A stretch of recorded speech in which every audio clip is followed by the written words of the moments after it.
Hello and welcome to another live Polymer Jam. I've converted this. It's going to be a podcasty kind of thing. It was just going to be an audio podcast. I did like 3 episodes. Pixie, my lovely daughter, all edited those together for me. But now I'm just going to make a live video. Very exciting. Polymer 2's nearly coming. I'm not that excited actually.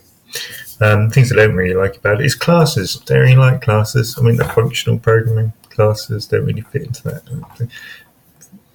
It doesn't really, classes, in my opinion, don't really fit into JavaScript very well. So, hey ho. Anyway, we're going to be using them. I'd love to be able to understand them properly. I think they're kind of actually a barrier to learning, and I don't want any barriers to learning because I'm very dyslexic and need to relearn everything all the time, which is why I made my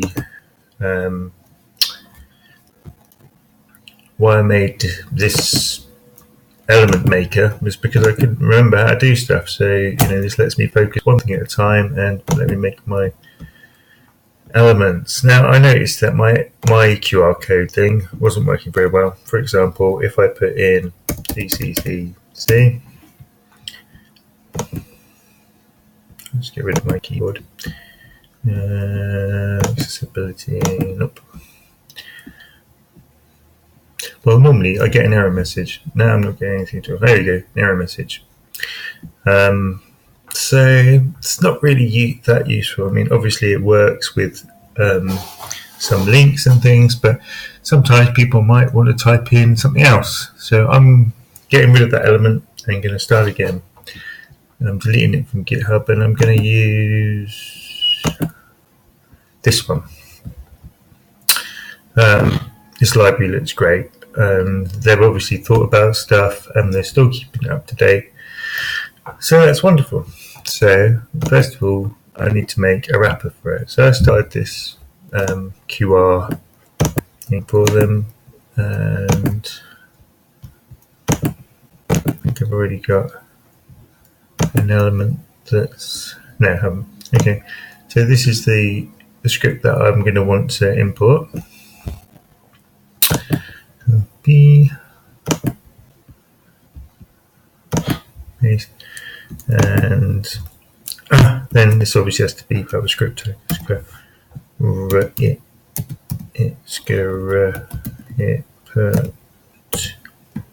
Looks right to me. Yeah, and then source it. I think that's right.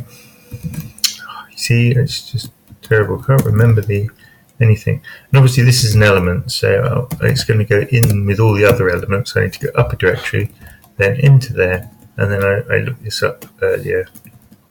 I don't know exactly what CJS stands for, but it'll do for me. Maybe it's a versioning. That'd be nice, wouldn't it? And then close my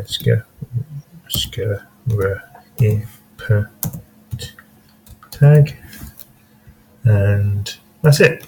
That should import it.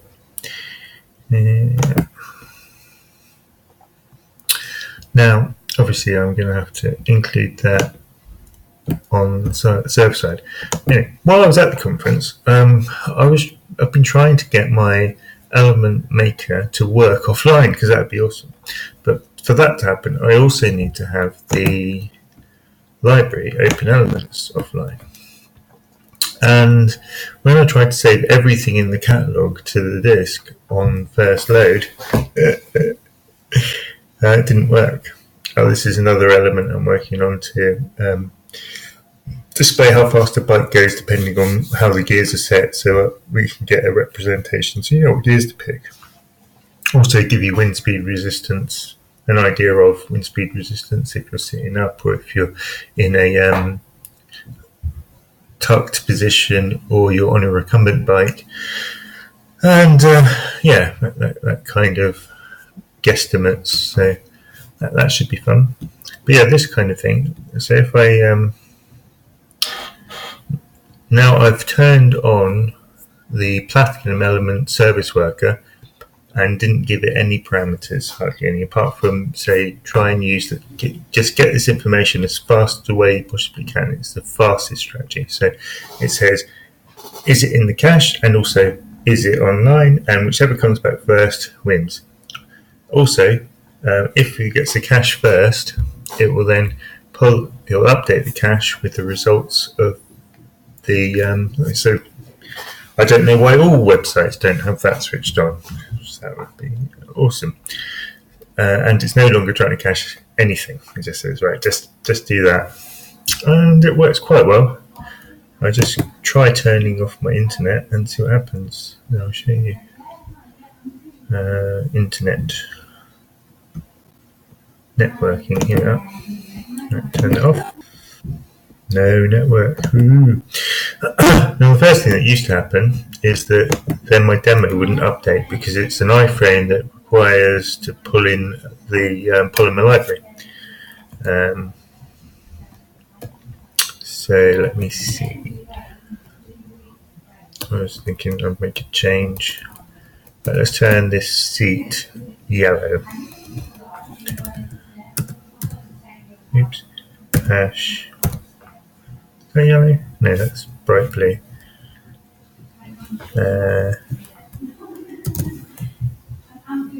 That's still blue.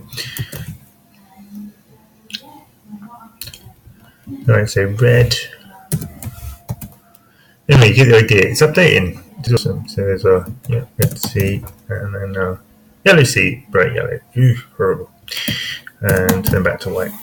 So you can see as I update my code, it updates that, and that's what we're using Service Worker, because as you can see down here, we're not online.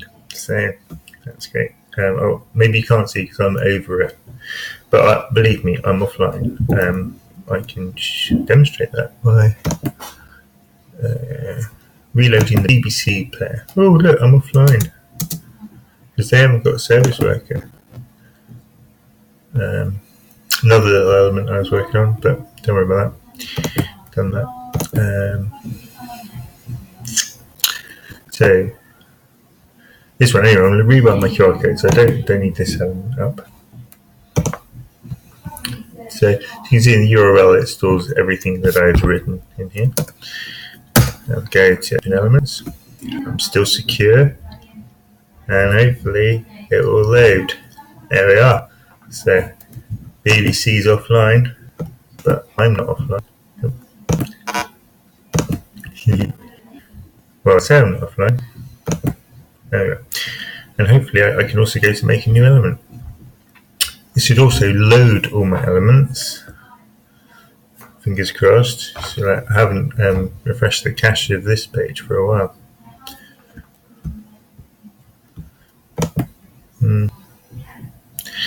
Also, as I'm doing the stream, this Chromebook isn't exactly the most powerful thing on earth. Probably one of the least powerful things, but there we go. So while doing a screen recording, everything runs slow. Slowness, I'm not worried about. It's the network traffic I would really like to save on. Hello, are you Emily? No, I'm Fran, but I'm Emily for you. Oh, are you looking for Emily? I'm meeting number 2 o'clock. I'm a little bit